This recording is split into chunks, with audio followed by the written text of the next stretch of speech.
Snickerdoodles, quite possibly the perfect cookie. And it's what we're making this time on Cooking with Butter.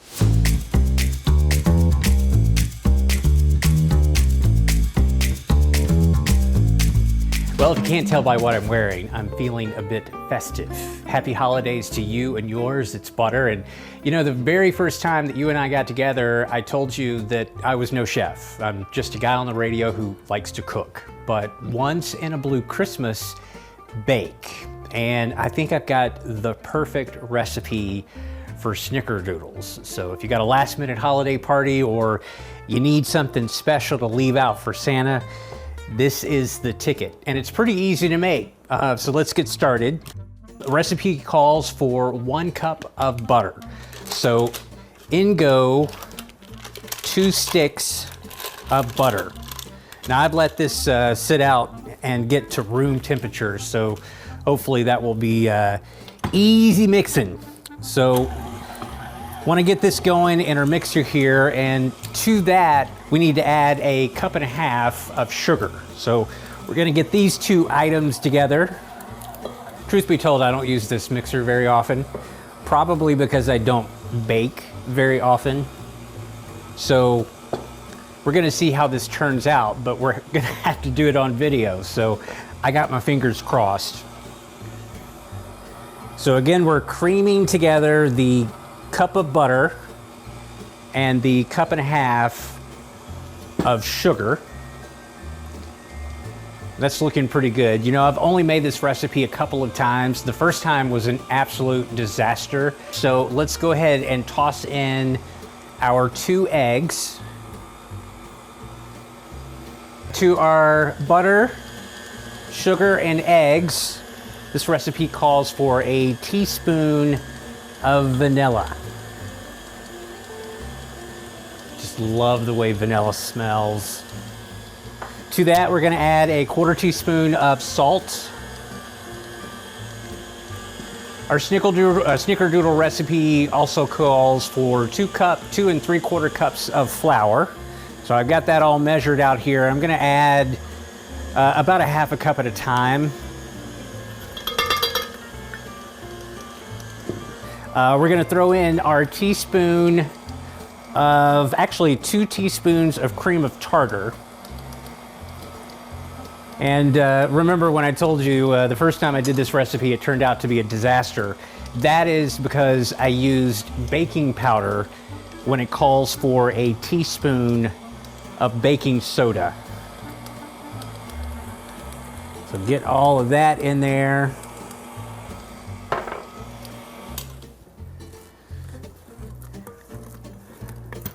Gotta scrape down these sides.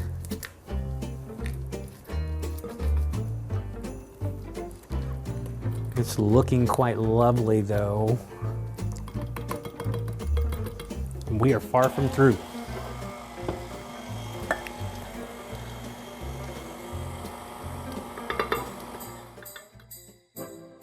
Okay, so I've got our oven preheated to 325 degrees. And our next step here is to make teaspoon size balls. So my hands are clean, but I'm feeling pretty good about that.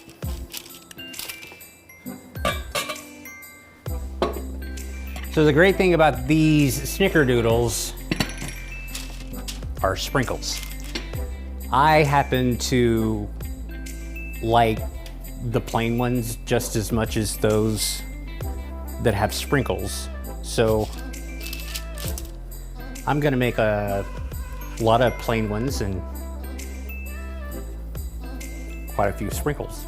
You can see it's quite a bit of dough. So not sure how many these yield,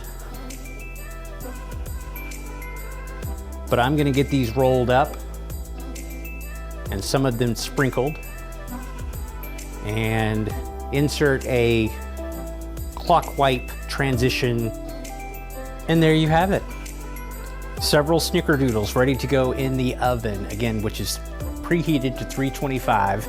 They're gonna go in for about 12 to 15 minutes. And if I remember the last time that I made them, it seemed like 12 or 13 minutes was the perfect amount of time. All right, so the Snickerdoodles are finally out of the oven. I think that was the longest 13 minutes of my life. But although they look a few on the small side, which means I'm gonna have to work on my teaspoon-sized cookies, these look really good. And I may have snuck and ate one of the smallest ones. But yeah, this is a nice little batch of Snickerdoodles. Which one should I try? I'm just so excited.